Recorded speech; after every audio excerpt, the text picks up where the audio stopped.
Pernah nggak sih kalian ngerasa tuh setelah 1 jam scrolling medsos, kalian tuh bukannya merasa terhibur tapi malah merasa kayak agak kosong gitu loh. Kayak ada energi yang tersedot keluar dari ubun-ubun dan pundak tuh rasanya berat banget dan mendadak kalian jadi membenci hidup kalian sendiri. Padahal 5 menit sebelumnya kalian tuh totally fine atau baik-baik aja. Nah mungkin kalian pikir itu cuma masalah psikologis biasa, kayak kelelahan mata katanya. Tapi di ruang Hani, kita akan membedah sesuatu yang jauh lebih gelap. Sesuatu yang menggabungkan klinik kuno dengan teknologi masa depan. Kita akan bahas bagaimana konsep Ain atau Evil Eye dalam kepercayaan lama itu ternyata punya penjelasan ilmiah di dunia neuroscience dan quantum physics. Dan yang lebih ngerinya lagi, platform besar, para raksasa di Silicon Valley atau di Amerika sana, itu mereka tahu akan hal ini. Mereka tahu bahwa perhatian kalian adalah komoditas dan emosi negatif adalah cara terbaik untuk mengikat kalian. Kayak mereka tuh mungkin aja sengaja memanen energi negatif kita demi keuntungan mereka. Nah, sebelum kita masuk ke lubang kelinci yang sangat dalam ini, siapkan kopi kalian, karena ini akan jadi pembahasan yang sangat panjang dan mungkin sedikit merubah cara kalian memandang layar ponsel selamanya. Oke, mari kita bedah secara ilmiah. Apa itu Ain? Nah, secara tradisional, ini tuh dianggap mistis atau kutukan pandangan mata. Tapi mari kita bicara soal biophotons. Biophotons ini adalah fakta medis atau fakta ilmiah yang sering terlupakan. Apa itu? Jadi penjelasan seperti ini. Setiap sel hidup di dalam tubuh kita ini, itu memancarkan radiasi elektromagnetik tingkat rendah yang disebut sebagai biofoton. Nah, cahaya ini tidak terlihat mata telanjang, tapi bisa dideteksi oleh foto multiplier yang sensitif. Nah, sebuah riset dari Dr. Fritz Albert Popp itu menunjukkan bahwa koherensi biofoton ini itu dipengaruhi oleh kondisi internal kita. Secara hipotesis, mari kita berandai-andai gitu ya. Mata kita ini itu bukan cuma alat buat melihat, tapi semacam kayak proyektor energi gitu loh. Jadi saat seseorang tuh merasa iri, merasa hasad, atau iri hati yang sangat dalam, frekuensi biofoton yang dipancarkan melalui pandangan mata itu kayak berubah menjadi koheren, tajam, dan destruktif.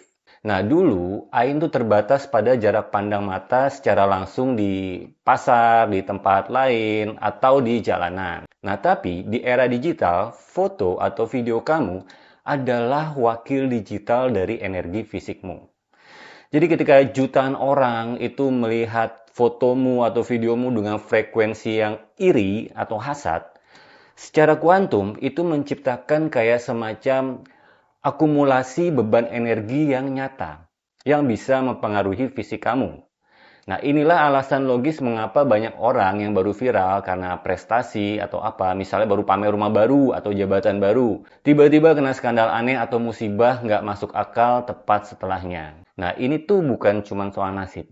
Ini soal akumulasi pandangan mata jutaan orang atau netizen yang secara tidak sadar itu menyerang sistem biofoton kamu lewat layar ponsel.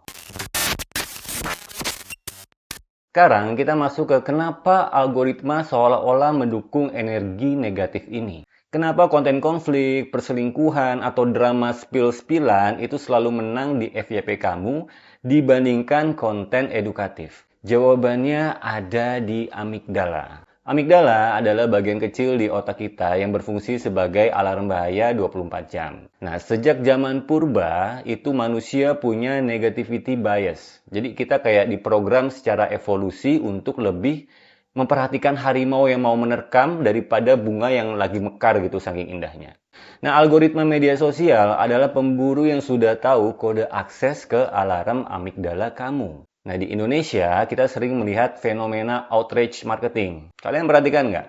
Jadi kayak ada akun-akun gitu yang sengaja mengunggah konten yang memicu kemarahan massa.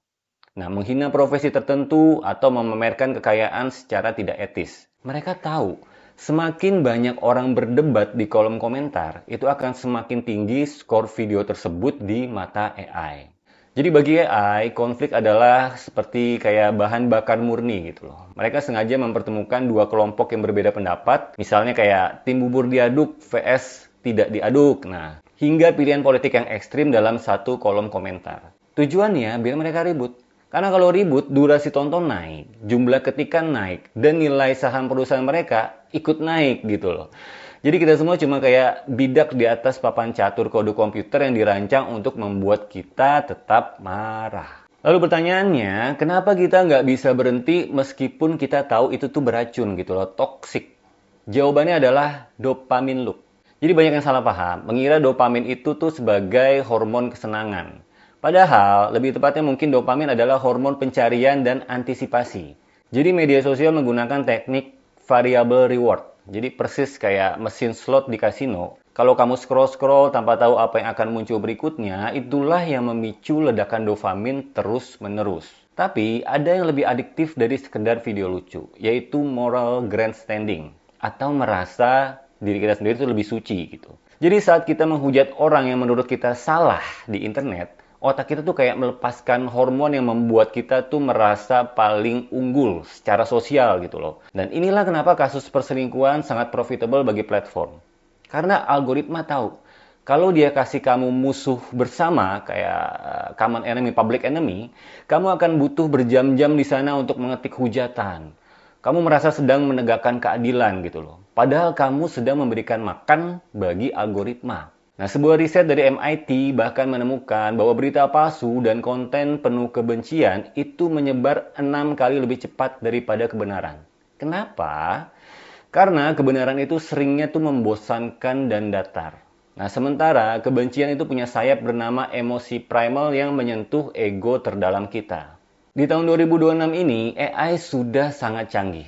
Mereka tuh bukan cuma tahu apa yang kamu suka, tapi kapan kamu merasa paling rentan, mereka tahu jam berapa. Mereka tahu jam berapa kamu biasanya tuh merasa kayak rendah diri. Dan di jam itulah mereka akan menyuguhkan konten yang memicu hasadmu atau rasa iri hatimu. Ini adalah kayak semacam sihir digital dunia modern. Lantas, bagaimana kita melakukan digital survival? Pertama, tips-tipsnya adalah the silence of success. Mulailah tren quiet luxury dalam hidupmu. Jangan tunjukkan 100% kebahagiaanmu di depan umum gitu loh. Jangan beri makanan bagi biofoto negatif orang lain yang mungkin sedang tidak stabil gitu. Simpanlah kebahagiaan terdalammu untuk dunia nyata. Kedua, kendalikanlah feedmu. Sadari bahwa rasa marahmu itu adalah produk laboratorium. Jangan kasih komentar, jangan beri engagement, cukup klik not interested dan pergi. Terakhir, grounding, kembalilah ke alam. Letakkan gadgetmu, injak bumi tanpa alas kaki untuk menetralkan beban elektromagnetik dari gadgetmu. Tubuhmu itu kayak butuh sinkronisasi dengan frekuensi bumi, bukan frekuensi server internet. Internet tuh sudah jadi tempat yang sangat berisik. Saya membuat video ini karena merasa resah dan ingin sekedar mengingatkan kalian agar tetap sadar dan mawas diri. Share video ini jika bermanfaat, bukan untuk pamer, tapi untuk saling menjaga satu sama lain dari jeratan algoritma ini. Saya Hani Handoyo, tetap waspada, sampai jumpa di pembahasan berikutnya.